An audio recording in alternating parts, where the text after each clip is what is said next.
আসসালামু আলাইকুম। দেশ ও প্রবাস থেকে যারা আমাদের আজকের এই প্রতিবেদনটি দেখছেন তাদের সকলকে Hanifuddin agro farm and hatchery থেকে সুস্বাগতম জানিয়ে শুরু করছি আজকের প্রতিবেদনটি। আজকের প্রতিবেদনটি হলো, এটি আমার খামারে ক্রস গারলের বাচ্চা প্রসব কীভাবে হয় এবং কতটি হয় এবং কত দিন পরে হয় এ সম্বন্ধে আমরা ধারণা দেওয়ার চেষ্টা করব। আশা করি আমাদের ভিডিওটি না টেনে সম্পূর্ণ দেখবেন। আর চ্যানেলটি সাবস্ক্রাইব যদি না করা থাকে তাহলে অবশ্যই সাবস্ক্রাইব করবেন, লাইক দিতে ভুল করবেন না। আর যদি সাবস্ক্রাইব করে থাকেন তাহলে অসংখ্য ধন্যবাদ। সম্মানিত ভিউয়ার, আপনারা দেখছেন হানিফুদ্দিন অ্যাগ্রো ফার্ম অ্যান্ড হ্যাচারির ক্রস গারলের বাচ্চা প্রসব এর সময়কাল।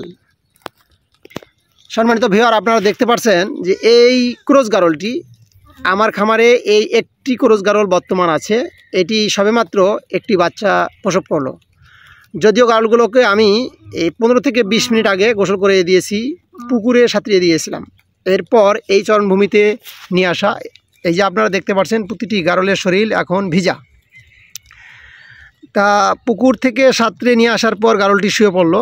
আমি ভাবছি যে অন্য কোনো সমস্যা মনে হয়, কিন্তু আসলে কোনো সমস্যা নয়, গারলটির বাচ্চা হবে। আসলে গারলের বাচ্চা কবে হয়, কিভাবে হয় এটি বোঝা যায় না অনেক সময়। অনেক ভাই এই নিয়ে বিভিন্ন প্রশ্ন আমাদের কাছে করেন। আসলে আমরা এতদিন ধরে খামার করছি, আমরা এখন পর্যন্ত বুঝে উঠতে পারিনি, তাই আপনাদেরকে হয়তো বা আমরা সঠিকভাবে বুঝাইতে পারি না। আপনারা দেখতে পাচ্ছেন অনেক ভাই বলেন যে গারলের সকালবেলা গোসল দিলে ঠান্ডা অথবা অন্য কোনো সমস্যা বা গর্ভবতীর অনেক ধরনের নিয়মকানুন মেনে চলতে হয়। আপনারা জানেন যে গত 3 দিন আগে আমি এই গারলটিকে কৃমির ডোজ করাইছি, অর্থাৎ আমার পুরা খামারে 3 দিন আগে আমরা গর্ভসেপ ট্যাবলেট কৃমির খাওয়াইছি। এখন লিভার টনিক, জিঙ্ক, ক্যালসিয়াম চলতেছে। তা এই গর্ভের আগে এবং পরে কোনো ধরনের কৃমির ট্যাবলেট খাওয়াবেন তা আমরা ভিডিওতে দিয়েছি, অবশ্যই আপনারা ভিডিওটি দেখে নেবেন।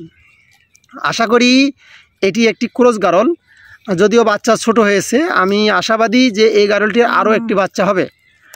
আরেকটি বাচ্চা হবে কি না জানি না, তবে আপনারা আমাদের এই ভিডিওটির সঙ্গে থেকে আরেকটি বাচ্চা যদি প্রসব হয় এটি লাইভ দেখে নিন।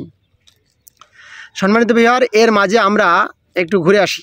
যদি গারলকে আপনারা সঠিক সময় কাঁচা ঘাস মাঠে চড়িয়ে খাওয়াতে পারেন আর কৃমির ডোজ নিয়মিত করতে পারেন এবং পাশাপাশি কিছু লিভার টনিক, জিঙ্ক, ক্যালসিয়াম খাওয়াই থাকেন, তাহলে গারলের মিসিং হবে না, বিট সঠিকভাবে করবে। আর ক্রস আর অরিজিনাল এর কোনো ব্যবধান নেই। আমরা পরীক্ষামূলক 11 পিস হাই ক্রস এবং ক্রস গারল দিয়ে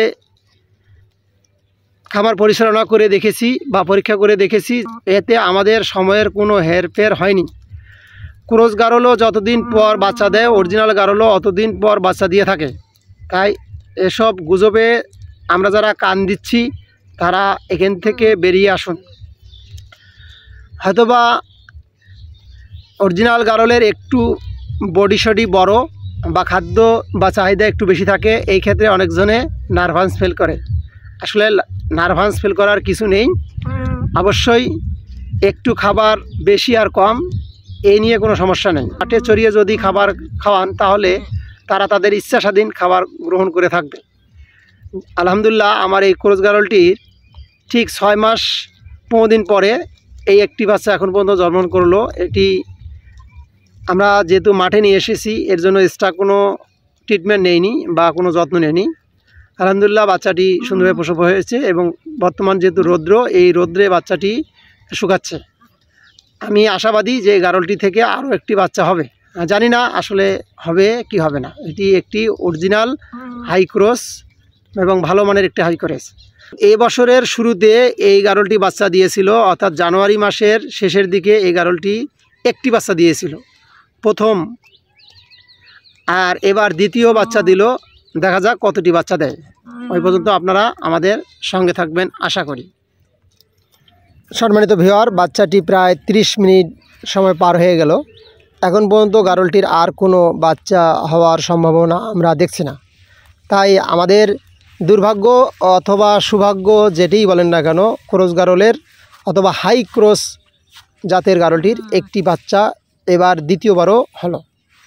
তাই অনেক ভাই যে সার্টিফিকেট দেন যে ক্রস গারলের অথবা হাই ক্রস গারলের 2টি করে বাচ্চা হয়, আসলে তাদের চিন্তাধারা ভুল। যদি আল্লাহ পাক দেয় তাহলেই সম্ভব, তা না হলে সম্ভব নয়। এটি অবশ্যই বিশ্বাস রাখতে হবে। আর এর পরবর্তীতে আপনারা কোন বিষয়ে ভিডিও দেখতে চান সে বিষয়ে আমাদেরকে কমেন্ট করলে আমরা ওই বিষয়ে ভিডিও দেওয়ার চেষ্টা করব ইনশাআল্লাহ। সকলে ভালো থাকুন, সুস্থ থাকুন। আসসালামু আলাইকুম ওয়া রাহমাতুল্লাহ।